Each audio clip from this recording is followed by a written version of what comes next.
Sunan Kalijaga, salah satu anggota Wali Songo yang lahir pada tahun 1450,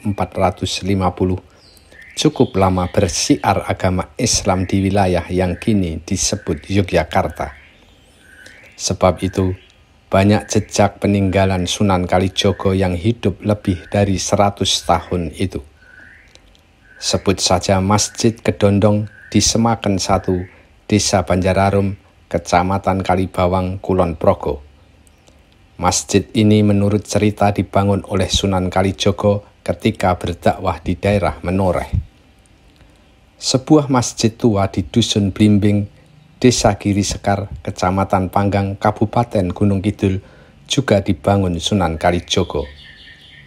Namun, ada dua jejak peninggalan Sunan Kalijaga lainnya di Yogyakarta yang bukan berupa masjid, yakni Beringin di Kota Gede dan Sendang Kasihan yang hingga kini masih ada.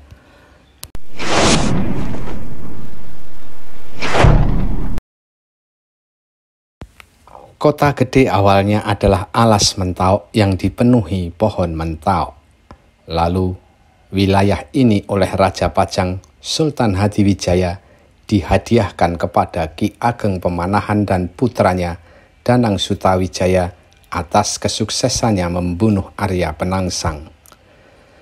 Hutan ini kemudian dibabat untuk dijadikan kadipaten.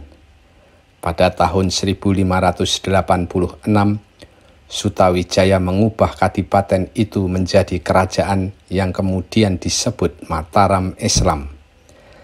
Danang Sutawijaya kemudian bergelar Panembahan Senopati.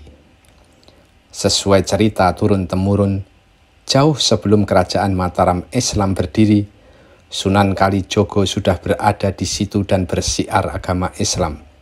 Bahkan ia menanam pohon beringin untuk peneduh.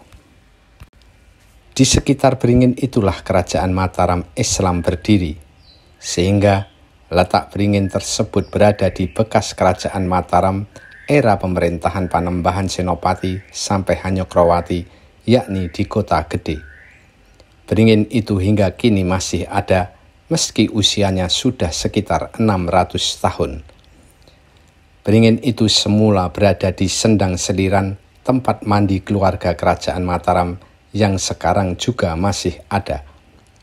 Namun, seiring berjalannya waktu, Beringin itu bergeser sedikit demi sedikit mengikuti ekspansi akarnya, sehingga posisinya kini sudah berpindah sekitar 100 meter dari tempat semula ketika ditanam Sunan Kalijaga. Pohon rindang itu dinamakan Beringin Sepuh dan sekarang berada di halaman depan makam para Raja Mataram di Kota Gede. Selamat sore Pak Budi Raharjo. Ya, selamat sore juga. Pak Penewu Hastono Danarto, juru kunci makam raja-raja di Kota Gede yang merupakan keturunan Mbah Dondong, abdi dalam Panembahan Senopati. Pak Budi, ceritanya pohon beringin di belakang Pak Budi ini yang nanam Sunan Kalijaga. Iya, betul. Tahunnya ditanam Sunan Kalijaga? Ini gini ya, ini sebelum ada Keraton Mataram, ini kan hutan Mentauk. Nah, Kanjeng Sunan Kalijaga itu bersiar agama. Ini urut-urutannya dari Kasihan, Sendang Kasihan itu membuat sumber di sana. Terus di sini di alas Mentauk ini menanam pohon beringin, diberi nama Ringin Sepuh. Oh, Ringin Sepuh. Nah, setelah apa itu? Ringin yang tua. Oh, gitu. Nah, setelah itu terus urut ke Sendang Kasihan. Ya. Nah, itu diikuti oleh Sunan Geseng di sana. Di sana ada Sendang Sendang Penguripan di sana. Di sana juga ada namanya pohonnya itu kayu pohon jati tapi daunnya daun kluwih. Di sana ada jati luwih. Oh, begitu. Itu urutannya ya. Itu untuk mengetes ilmunya si Sunan Geseng. Oh, gitu. Sampai sekarang masih ada di sana. Ini kalau panjang sekali 10 meter ada nggak Pak? Ada.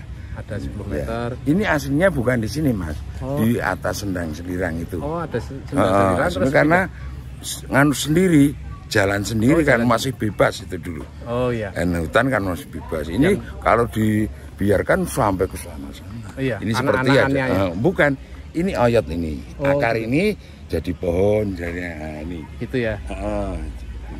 Oh, tapi dalam berapa tahun Berapa pindah-pindah puluh gitu. tahun enggak? Iya. Ini sudah kalau ratusan tahun gitu. Ini sudah kurang lebih 600 tahun, Mas. Jejak Sunan Kalijogo lainnya di Yogyakarta yang tak kalah menarik adalah Sendang Kasihan. Sendang itu sampai kini juga masih ada, berada di Desa Taman Tirto, Kecamatan Kasihan, Kabupaten Bantul. Sulit menemukan catatan sejarah tentang sendang ini. Namun, menurut penuturan turun-temurun, sendang ini peninggalan Sunan Kalijogo. Sewaktu berkelana ke daerah Yogyakarta, Sunan Kalijogo sampai ke Desa Kasihan. Namun, ia tak menemukan air. Lalu, Sunan Kalijogo berdoa sambil menancapkan tongkatnya ke tanah. Setelah dicabut, tanah itu mengeluarkan air dan lama-kelamaan menjadi ceruk dan sendang. Letak sendang itu hanya sekitar 25 meter dari Kali Konteng. Kisah lain yang menyangkut Sendang Kasihan adalah putri Panembahan Senopati, yakni Roro Pembayun, yang kungkum atau mandi berendam di sendang itu. Putri cantik ini mendapat tugas dari ayahandanya untuk menyamar sebagai ledek dan memikat hati Ki Ageng Mangir, musuh politiknya. Ki Ageng Mangir tak pernah mau tunduk kepada Mataram, bahkan menantang Panembahan Senopati. Sebelum menyamar sebagai ledek di Padukuhan Mangir, menurut cerita rakyat, ia terlebih dulu kungkum atau mandi berendam di Sendang Kasihan. Harapannya, ia akan lebih cantik dan memiliki daya pikat lebih kuat. Singkat cerita, Roro Pembayun akhirnya mampu memikat Ki Ageng Mangir dan dibawa ke Keraton Mataram untuk sembah bakti kepada Panembahan Senopati. Namun, saat melakukan sembah bakti itu, kepala Ki Ageng Mangir dibenturkan ke watu gilang oleh Panembahan Senopati hingga tewas. Karena kisah Roro Pembayun kungkum di Sendang Kasihan, maka sendang itu kemudian disebut pula Sendang Pengasihan. Sampai kini, banyak orang yang datang ke sendang tersebut untuk mandi atau melakukan ritus spiritual, baik dari sekitar Yogyakarta maupun dari luar daerah, bahkan ada yang dari luar negeri. Dua jejak Sunan Kalijogo di wilayah Yogyakarta tersebut memang lebih dikisahkan secara lisan dan turun-temurun, belum didukung catatan-catatan sejarah yang lebih detail. Namun, kisah itu kuat berakar di masyarakat hingga kini.